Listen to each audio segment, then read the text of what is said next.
proposed flume change or future land use map change to commercial is what staff believes is consistent with the 2007-2027 comprehensive plan, in which it indicates commercial development has historically occurred primarily in the southern portion of the county along and near Route 29 business in Madison Heights.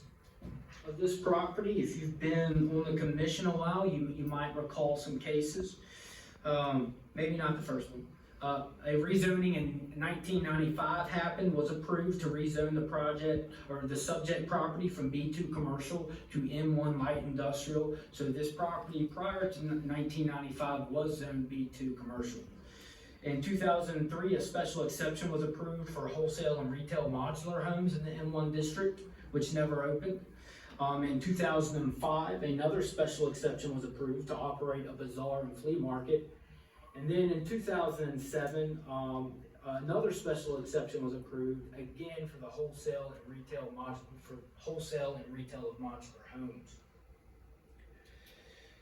The proposed rezoning classification to B2 general commercial covers those areas intended for the conduct of any retail service or contracting business for sitting of public facilities and other similar uses determined by the zoning administrator. Requiring extended hours of operation and generating high volumes of traffic are typically permitted in this district. So that you're aware, the proposed or intended use of this facility, if approved for the rezoning, is a recreational facility. Per section 707.02 indicates community centers as a by right use in the B2 district. In addition to that, we also indicate bowling alleys, roller skating rinks, and things of that as a by right use.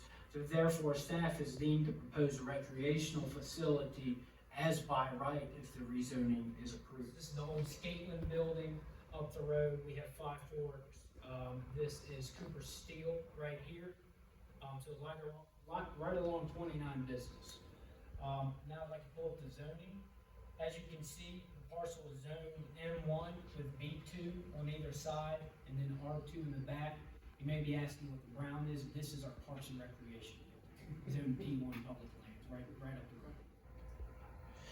the road. There is currently a 16,000 square foot approximate building located on the property with associated parking.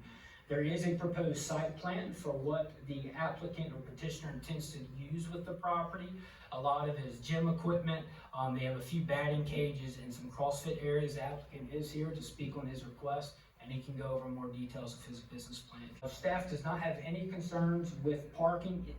Been looking for a commercial property to do a gym. There isn't currently a gym in Madison Heights, hasn't been one for many years. Currently, I'm a member of the CrossFit Madison Heights. They are renting a facility now. They had to move from their older location in 2020. And since then, I've been trying to find a facility for us to use. So when I redo this property, if we get the B2 approval, then we're going to move from our space that we're now renting and we're going to put it here. So there's 3 phases of this building. The front half will be a gym. Think of it as a smaller version of a Planet Fitness. In the middle, there are 3 batting cages. Also a need in Madison Heights, Cambridge County right now. I have a 10-year-old that plays baseball. There really isn't a spot when he does lessons. Him and most of his friends have to go to athletics to get pitching and batting lessons. So this will be a space for that, and then the CrossFit. So it's all relative to recreation. It's all relative to health and fitness.